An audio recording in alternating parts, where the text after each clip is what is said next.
Well, how was Halloween? Good. We got home from Israel Halloween night in the middle of a snowstorm. We came from the desert back to snow. It seemed awful cold for Halloween. But last Sunday, when we were in Israel, we had Mass in the city of Jericho, the same place where Jesus met Zacchaeus in today's gospel. Did you know that Jericho is the lowest city in the whole world? So it's the last city that the pilgrims enter before going up to Jerusalem. So on his way to Jerusalem, then, Jesus stopped in Jericho because he wanted to make sure that no one was left out of God's gift of salvation. As we heard in the story, the Son of Man came to seek out and to save the lost. Well, there's still a very old sycamore tree standing in Jericho. I don't know if it's the same tree, but it's a pretty old tree. And Jesus went out of his way to see Zacchaeus because Zacchaeus had gone out on a limb just to see Jesus. And the fact that Zacchaeus wanted to see Jesus is enough. But the most amazing part of the story, I think, is that Jesus knows exactly who Zacchaeus is even before they're introduced. Jesus calls him by name, and he tells him he wants to come to his house for a meal. Well, Jesus knows us, too, by name, and we don't even have to climb a tree to be seen by Jesus. At the beginning of the story today, we're told that Zacchaeus was short.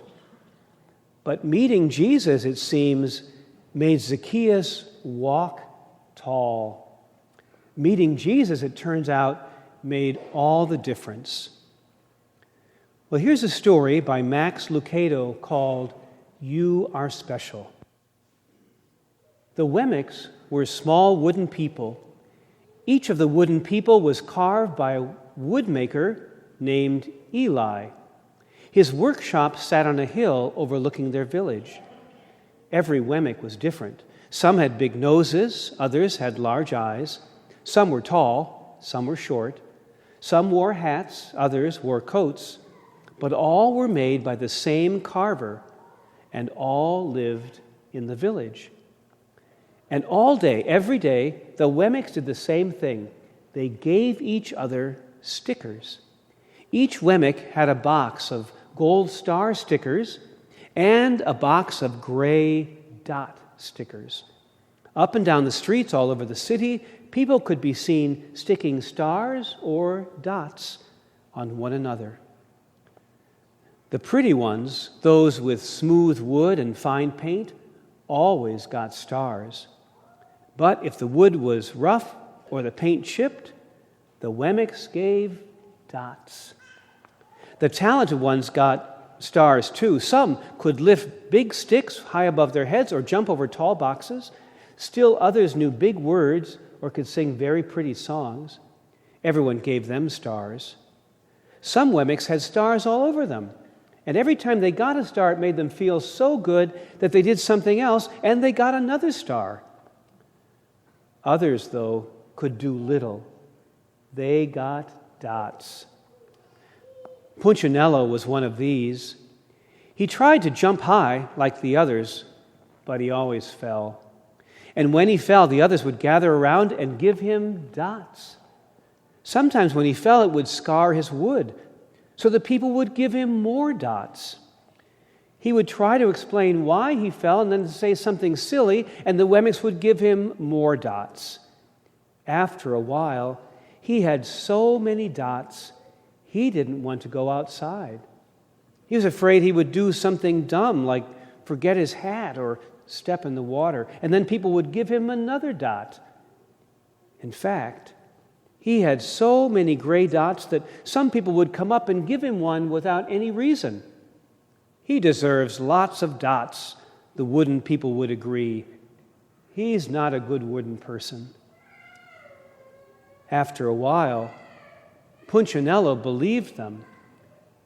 I'm not a good Wemmick, he would say. The few times he went outside, he hung around other Wemmicks who had lots of dots. He felt better around them. Well, one day, he met a Wemmick who was unlike any other he had ever met. She had no stars or dots. She was just wooden. Her name was Lucia. It wasn't that people didn't try to give her stickers, it's just the stickers didn't stick. Some admired Lucia for having no dots, so they would run up and give her a star, and it would fall off. Some would look at her for having no stars, and they'd give her a dot, but it wouldn't stay either. That's the way I want to be, thought Punchinello.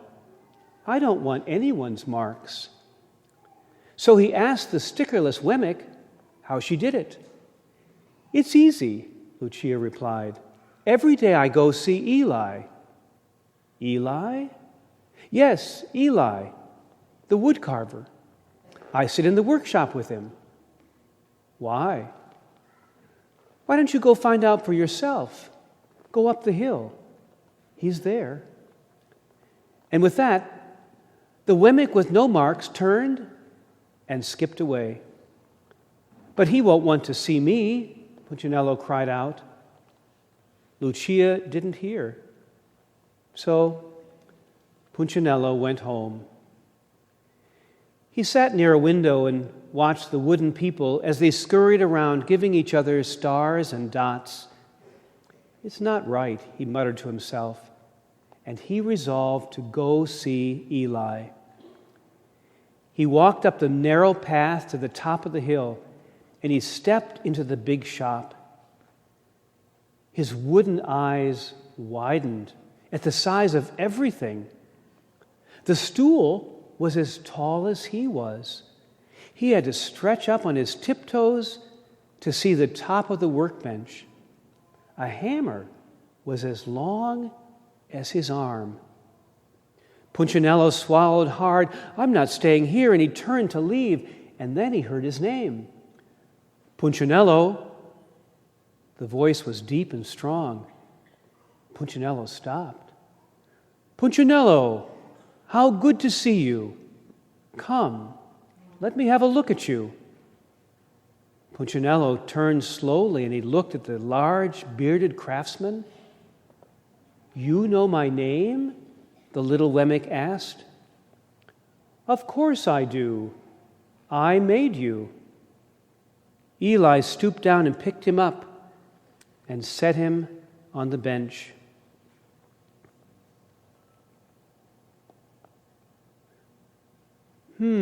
The maker spoke thoughtfully as he inspected the gray circles. Looks like you've been given some bad marks.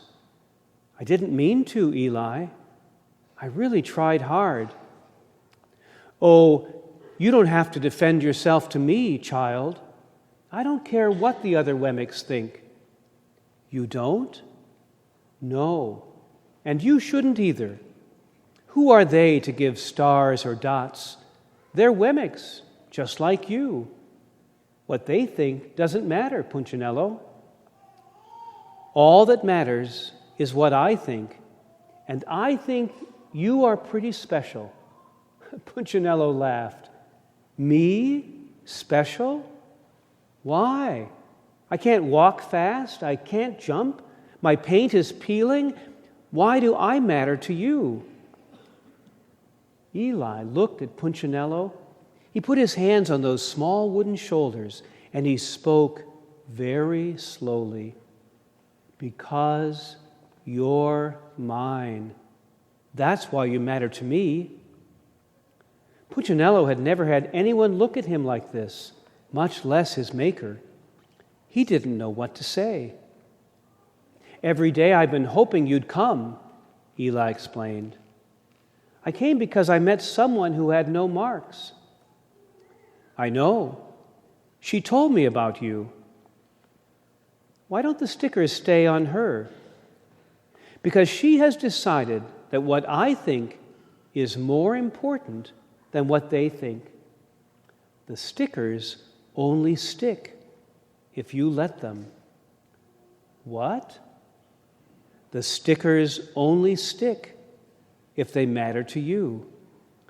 The more you trust my love, the less you care about the stickers. I'm not sure I understand. You will, but it will take time. You've got a lot of marks. For now, just come to see me every day and let me remind you how much I care. Eli lifted Punchinello off the bench and set him on the ground. Remember, Eli said as the Wemmick walked out the door, you are special because I made you, and I don't make mistakes. Punchinello didn't stop, but in his heart he thought, I think he really means it. And when he did, a dot fell to the ground.